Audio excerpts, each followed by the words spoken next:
નમસ્કાર, આપ જોઈ રહ્યા છો મુંબઈ સમાચાર ડિજિટલ ન્યૂઝ અને આપની સાથે છું હું મેહુલ ઝાલા. વાત કરીએ સૌથી મહત્વના સમાચારની. છત્તીસગઢના નારાયણપુર અને કાંકેર બોર્ડર પર સુરક્ષા દળોના જવાનોએ 7 નક્સલીઓને અથડામણમાં ઠાર માર્યા. અબુઝમાડમાં અથડામણમાં 2 મહિલા સહિત કુલ 7 માઓવાદીઓના મળ્યા મૃતદેહ. કેન્દ્રીય ગૃહમંત્રી અમિત શાહે ફેક વિડીયો મામલે કોંગ્રેસને આડે હાથે લીધી. કોંગ્રેસ પર પ્રહાર કરતા અમિત શાહે કહ્યું કે કોંગ્રેસ જૂઠાણા ફેલાવી ગેરમાર્ગે દોરે છે. ધર્મના આધારે અનામત બંધારણીય નથી. મારો એક નકલી વિડીયો બનાવી ફેલાવવામાં આવી રહ્યો છે. કેન્દ્રીય ગૃહમંત્રી અમિત શાહના ફેક વિડીયો બનાવી વાયરલ કરનાર 2 શખ્સોની સાયબર ક્રાઇમ અમદાવાદે કરી ધરપકડ. બંને પોલિટિકલ પાર્ટી સાથે જોડાયેલા હોવાનું અનુમાન. પ્રિયંકા ગાંધી આવશે ફરીવાર ગુજરાતમાં.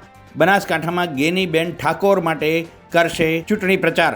આ પહેલાં ધરમપુરમાં આવી ગયા હતા પ્રિયંકા ગાંધી. કેન્દ્રીય ગૃહમંત્રી અમિત શાહની અમદાવાદમાં નરોડાના જનસભા. 1 મેથી 2 દિવસ ઝંઝાવતી પ્રચારમાં જોડાશે વડાપ્રધાન મોદી.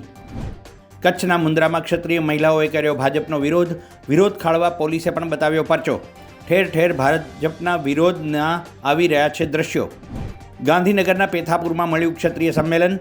સંમેલનમાં ભાજપ વિરુદ્ધ મતદાન કરવાના લેવાયા શપથ. ગુજરાતમાં સમાજ સંયમથી કરી રહ્યો છે ભાજપનો વિરોધ. IPL 2024 વચ્ચે ICC T20 વર્લ્ડ કપ 2024 માટે ભારતીય ક્રિકેટ ટીમની જાહેરાત. Rohit Sharma captain, vice captain Hardik Pandya, Shivam Dube અને વિકેટકીપર રિષભ પંતની ભારતીય ટીમમાં એન્ટ્રી. શુભમન ગિલ રિઝર્વ ખેલાડી. ICC T20 વર્લ્ડ કપ માટે સાઉથ આફ્રિકાની ટીમ જાહેર.